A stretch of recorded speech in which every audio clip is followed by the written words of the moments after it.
back to my channel. It is Kiara and I got a new video for y'all.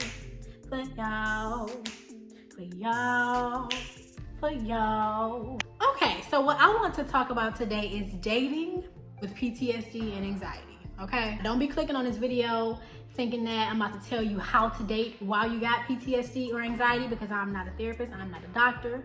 I'm just here to talk about my experience. Maybe you share the same experiences, but what I will say is if you have PTSD or anxiety, get yourself in therapy because, listen, it's important. And you don't want your issues falling onto nobody else, okay? Disclaimer done. Next, there's so many of us walking this earth with some type of PTSD or anxiety or some level of stress that may or may not affect how we deal with people in our relationships and how we date people. And honestly, you know, it's not easy because you want to open yourself up to love somebody. You want to feel like somebody is attracted to you, and you want to feel all happy and giddy and all cuddly and booed up. Who don't want to be booed up? I know I do, but I also know that I have PTSD. Now, when I say that I have PTSD and anxiety, what I mean is I have experienced some traumatic things in and out of relationships. And some of those things have caused me to look at men and relationships differently, okay? Well, Kiara, what you mean by that? What I mean is I done been cheated on, I done been lied to, I done found out about babies before. Listen, the whole nine. And so when you suffer from post-traumatic stress disorder as it pertains to relationships, it's a little bit different to take your heart and place it in somebody's hands and trust that they gonna do all right with it. Just all right, that they just gonna do all right with it. I don't even know how to do that, child. But anyways, what I'm saying is when you go into a relationship, it's not the best thing to expect so much from somebody. It's not the best thing to expect them to do what the last person did, because we know that when you expect some things just happen because now you done manifested it into your life and into your world. And we don't want that. We want to heal from that. I've been in therapy, and one of the prompts that I do almost every day, because I had to let my therapist know, like, sis, I don't trust these men, period. And she was like, you know, we need to work on that. That comes from daddy issues. That comes from daddy not showing up for you. That comes from expecting a certain relationship and a certain amount of love from dad that you did not get. So if dad couldn't give it to you, how do you expect another person to give it to you? Extremely anxious about somebody just showing up for you and being honest about it. And not wanting to take from you. Just really wanting to be in your life and just love you for real. Like, why is that so hard to just do? I get it. But anyways, you know, the thing that I like to do when I meet guys is kind of bring up the conversation. Not that I need to disclose my medical history about anxiety or depression or PTSD. I just kind of open up the conversation to see where their head is at. And let me tell y'all something. I recently spoke to a guy and I mentioned that, and he was like, oh, you know, people with stress and anxiety, you know, they just need to pray. That ain't nothing but the devil, child. They just need to pray, because if you pray all the time, every day, then you'll be good. You'll be this and you'll be that.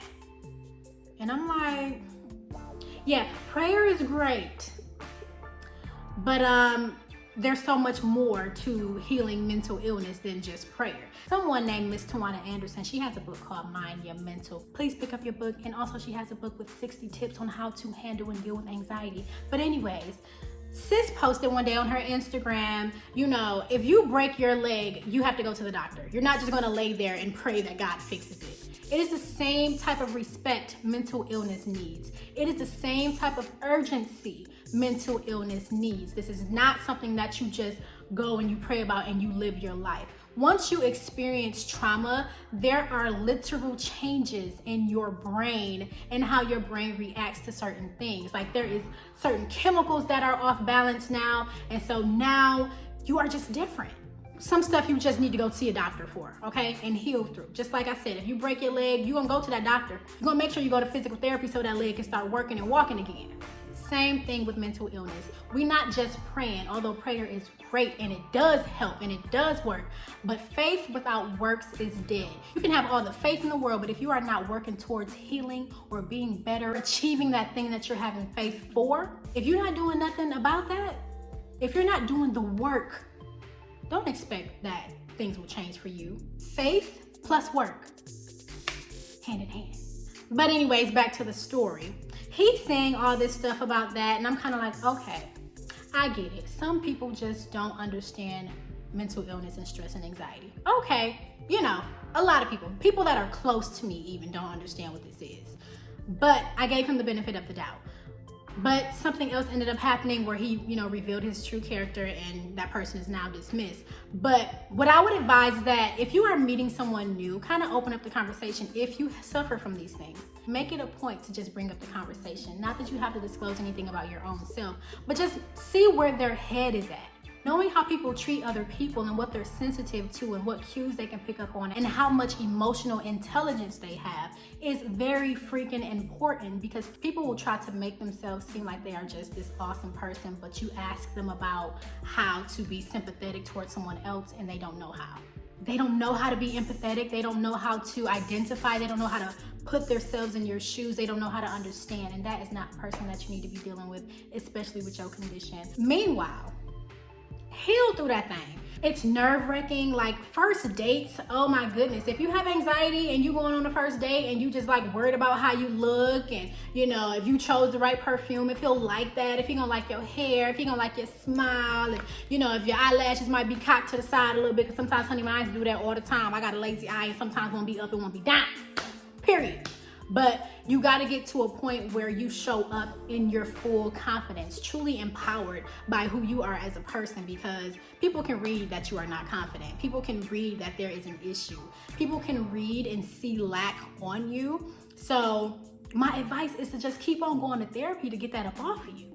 Keep on healing, because when you show up on that first date, even if that's not the man of your dreams, even if that's not your husband, even if it's just like, hey, it's coffee, you still want to show up everywhere in your life fully confident. Listen, I can't even tell you how many dates I've been on. I even have like first date PTSD. Like I have been on so many dates where I just overthink things and I try to be extra perfect, and I try to just make sure I wear the perfect outfit, and I make sure I'm not talking too much, and I make sure I'm not stuttering over my words. And child, don't let us be somewhere eating some chicken wings or something because I'm trying to be all clean about it. I mean, obviously this was years ago, because now you sit some chicken wings in front of me, they get devoured.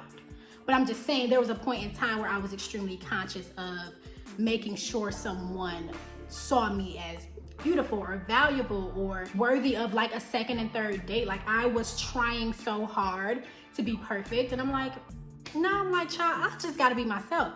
I ain't gotta do nothing extra. She ain't gotta change nothing. But there was once upon a time where I felt like I needed to be liked by someone, because there's been times where I don't get a call back. There's been times where I don't want to call you back. It's just like people have their preferences, and that's fine. But making sure that you're not carrying that rejection to your next date or into any place in your life. And you want to just be really, really conscious of what you're feeding people. You don't want to go into a situation feeling sorry for yourself, like, oh, I have this PTSD and this anxiety and I just need you to be like, don't try to give nobody no rose in your life when you first meet them. That is not okay. That is not safe. That could very well push someone away from you. You just do not want to be that person. But don't feel pitiful about your condition. Your condition can be healed. This can be fixed. This is a wound that with time can change. Don't try to get pity from someone else. You know what I mean? Like when you show up on a date with a man or a woman, be your true self. Don't apologize for having anxiety. You don't need to do that. And if the time comes to have that conversation, then absolutely have that conversation. But baby, you don't owe nobody nothing, okay? Period.